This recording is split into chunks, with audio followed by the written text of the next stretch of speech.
Bismillahirrahmanirrahim. Bismillahirrahmanirrahim. Assalamualaikum warahmatullahi wabarakatuh.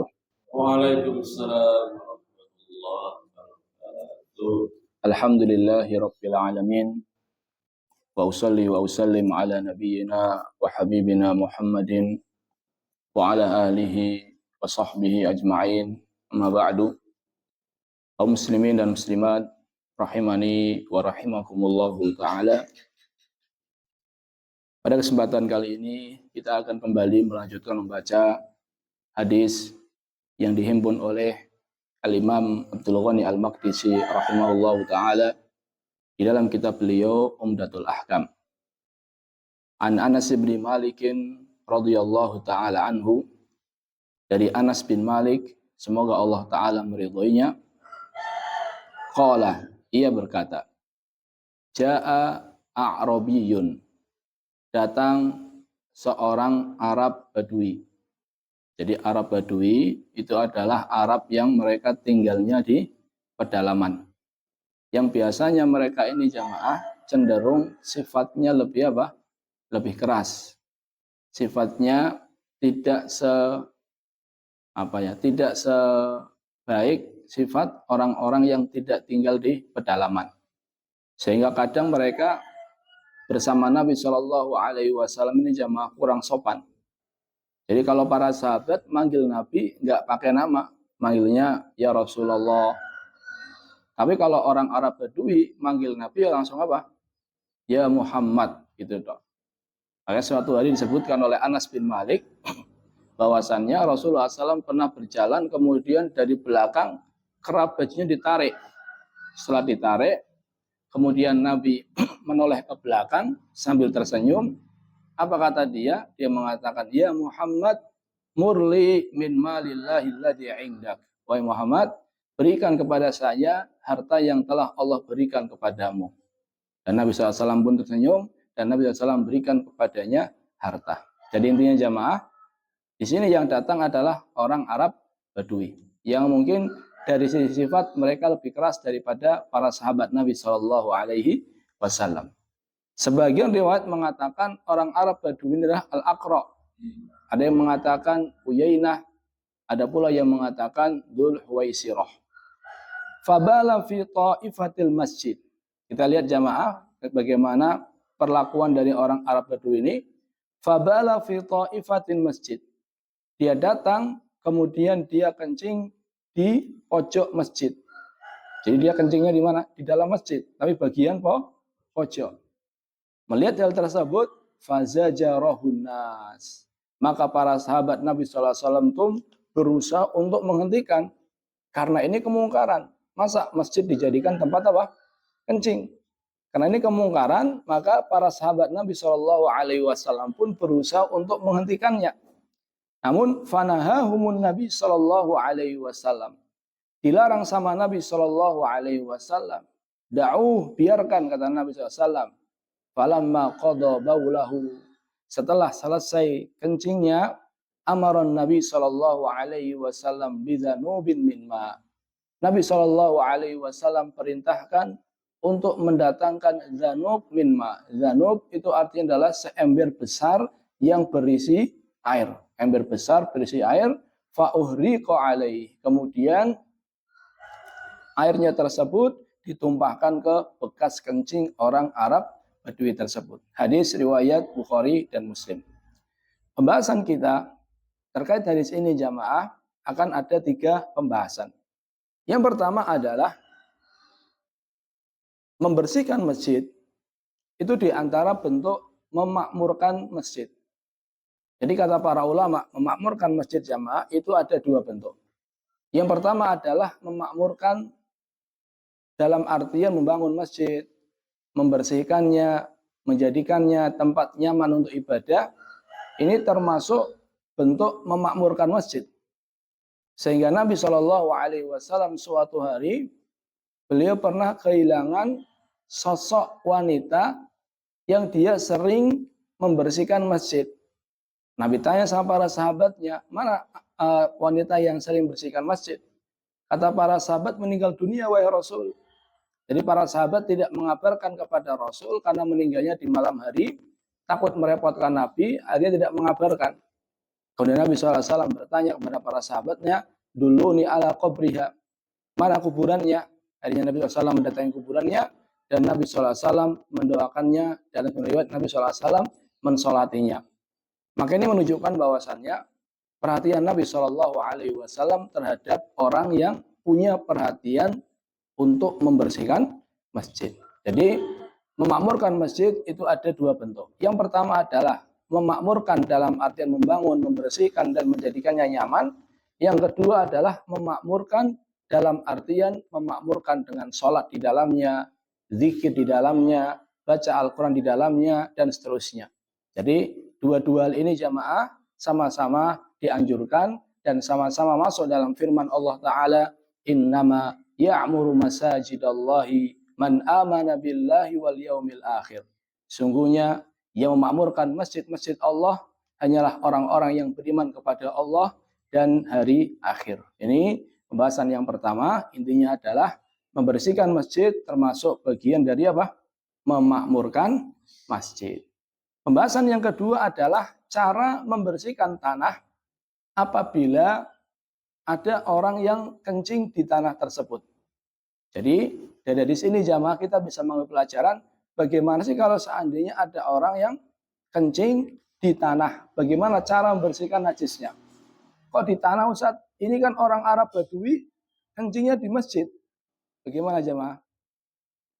Karena Masjid Nabawi zaman dulu belum apa? Belum dikeramik. Jadi dalamannya itu masih pakai tanah. Lalu bagaimana cara membersihkan tanah tersebut? Disebutkan dalam hadis ini jamaah, cukup dituangkan air. Dan airnya ini harus besar. Airnya harus banyak. Berbeda dengan Hanafiyah. Kalau madhab Hanafi mengatakan tanahnya harus dipindah. Jadi tanahnya digali lagi, dipindah ke tempat yang lain. Tapi wallahu alam yang lebih tepat adalah tidak perlu melakukan hal itu. Jadi cukup disiram. Nah, tanah ketika pertama kali kena najis, nah itu basah, tanah basah itu najis. Tapi ketika sudah dicampur sama air, walaupun basah tetap apa? Walaupun basah, maka najisnya sudah hilang karena sudah kena air yang lebih banyak, lebih besar atau lebih banyak. Jadi cara membersihkan tanah yang ternajis itu tinggal disiram dengan air yang cukup banyak. Di sini Nabi SAW jamaah kok tidak melarang orang Arab Badui melanjutkan kencingnya. Karena Nabi SAW melihat bahwasanya kalau dihentikan malah lebih parah. Pertama, kalau dihentikan akan membahayakan kesehatan dia. Oleh kencing kalau seandainya disuruh berhenti mendadak kan bahaya. Yang kedua, justru kalau disuruh berhenti kemudian Arab Badui lari, justru kencingnya nanti bagaimana? Kemana-mana. Sehingga dibiarkan sama Nabi, biar kencingnya terfokus pada satu tempat. Kemudian tinggal disiram nanti. Yang ketiga kata Ibnu Hajar, kalau ditegur di tengah-tengah ketika kencing, nanti bisa jadi pakaiannya terkena najis. Jadi Nabi SAW di sini bukan membiarkan kemungkaran. Namun Nabi SAW memilih kemungkaran yang lebih ringan. Daripada nanti kencingnya kemana-mana, daripada nanti kesehatannya terganggu, daripada nanti pakaiannya terkena najis. Dari sini pula jamaah kita bisa mengambil pelajaran bahwasannya cara membersihkan najis yang mutawassithah, kan ada najis mukhaffafah, ada najis mughaladah, ada najis mutawassithah. Ada kalau najis mukhaffafah, contohnya apa jamaah? Air kencing anak laki-laki yang belum makan apapun kecuali ASI. Ini kan tinggal diapakan? Ciprat itu. Kalau mughaladah harus 7 kali. Kalau mutawassithah tidak dianjurkan atau tidak diharuskan jumlah tertentu. Jadi boleh 1, boleh 2, boleh 3. Yang penting najisnya apa? Hilang. Jadi nggak harus 7 dan seterusnya. Ini pembahasan yang kedua, yaitu cara membersihkan tanah yang terkena najis. Sekarang kita masuki pembahasan yang ketiga, yaitu hikmah Nabi SAW di dalam meluruskan kesalahan. Jadi Nabi SAW adalah orang yang sangat bijak. Bagaimana Nabi SAW menegur orang yang salah. Di sini jelas bahwasannya orang Arab Badui ini salah. Namun Nabi SAW tidak kemudian membentaknya dan seterusnya. Karena dia tahu bahwasannya orang ini salah bukan karena sengaja. Dia tidak tahu kalau seandainya masjid itu tidak boleh untuk apa? Untuk kencing. Makanya Nabi SAW menegur setelah itu. Inna hadil masajid. La, sesungguhnya masjid ini tidak layak untuk dijadikan tempat kencing. Innama hiya li dzikrillah wassalah wa qiraatil Qur'an.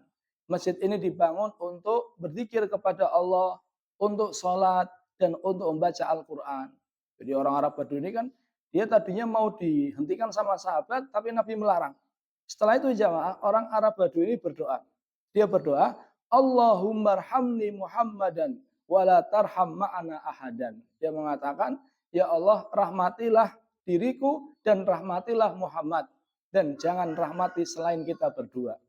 Jadi orang Arab Badui ini jamaah karena senang sama Nabi Muhammad dan benci sama siapa?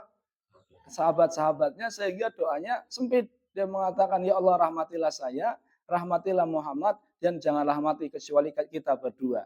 Nabi SAW mengatakan, laqad tahajjarta wasi'an.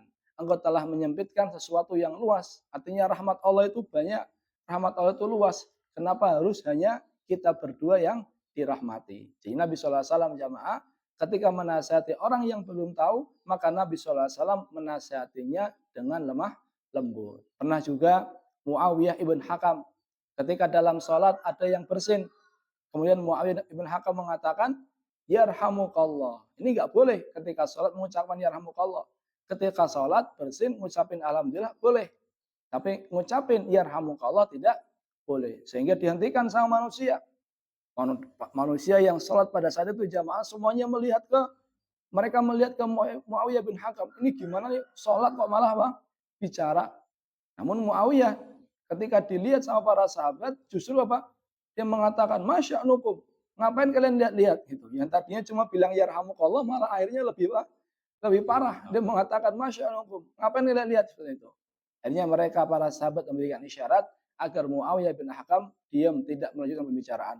Habis sholat, apa kata Muawiyah bin Hakam?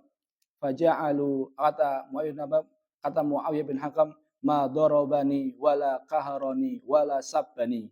Nabi SAW tidak memukulku, tidak membentakku, dan tidak mencelaku. Kemudian mengatakan, inna hadihi sholah. Sholat ini la yahillu fiha syai'un min kalamin nas. Tidak halal, tidak boleh di dalamnya ada ucapan manusia. Innama huwa tasbih wa takbir wa qiraatul Quran. Salat ini isinya adalah tasbih, takbir, dan membaca Al-Quran. Jadi intinya jamaah, Nabi SAW ini hikmah dalam menegur orang yang salah.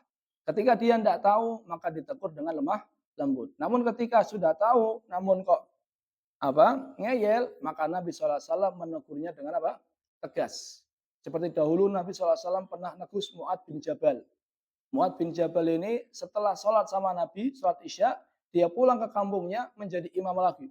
Namun dia bacanya panjang sekali. Yang dia baca adalah surat Al-Baqarah. Sehingga jamaahnya itu ada yang keluar dari saf sholat. Karena terlalu panjang. Karena paginya mereka capek ngurusin kebun kurma. Malamnya sholat Isyanya panjang sekali. Akhirnya dia keluar dari masjid. Setelah selesai sholat, Mu'ad mengatakan, orang ini munafik ini. Karena dia meninggalkan sholat. Setelah itu jamaah, sampailah kabar tersebut ke Nabi SAW. Dan Nabi marah dan mengatakan, Mu'ad, afatanun anta ya Mu'ad. Wahai Mu'ad, apakah kamu ingin menebarkan fitnah di tengah-tengah masyarakat? Ya, jadi Nabi SAW menegur Mu'ad dengan tegas dan mengatakan, wahai Mu'ad, apakah kamu ingin kamu menjadi sebab tersebarnya fitnah di tengah-tengah masyarakat? Nabi SAW juga pernah menegur sahabat yang mulia, yaitu Usamah bin Zaid. Ketika Usamah bin Zaid, dia ini perang, kemudian mendapati orang musyrik yang dia mundur, ketika sudah terpojok, orang musyrik mengatakan, La ilaha illallah, Muhammadur Rasulullah. Namun kata Usamah bin Zaid, dia mengucapkan hal tersebut hanya karena takut apa? Takut mati. Akhirnya dibunuh sama Usamah bin Zaid. Kemudian sampailah kabar ini ke Nabi SAW, dan Nabi marahnya luar biasa. Nabi mengatakan kepada Usamah, afala syaqaqta an qalb. Wahai Usama, kenapa kamu mengatakan dia itu mengucapkan la ilaha illallah hanya takut mati? Apa kamu tahu apa isi hatinya? Terus itu diulang-ulang terus.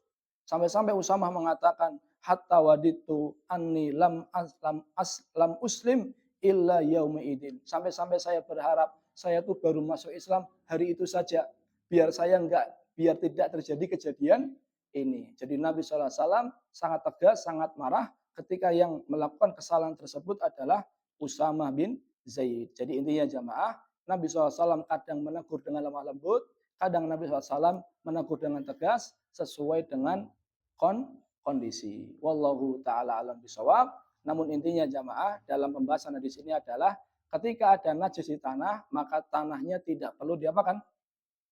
Dipindah. Cukup disiram dengan air. Kita tutup dengan doa kafaratul majlis. Subhanakallahumma bihamdika asyhadu an la ilaha illa anta astaghfiruka wa atubu ilaih. Wassalamualaikum warahmatullahi wabarakatuh. Waalaikumsalam warahmatullahi wabarakatuh.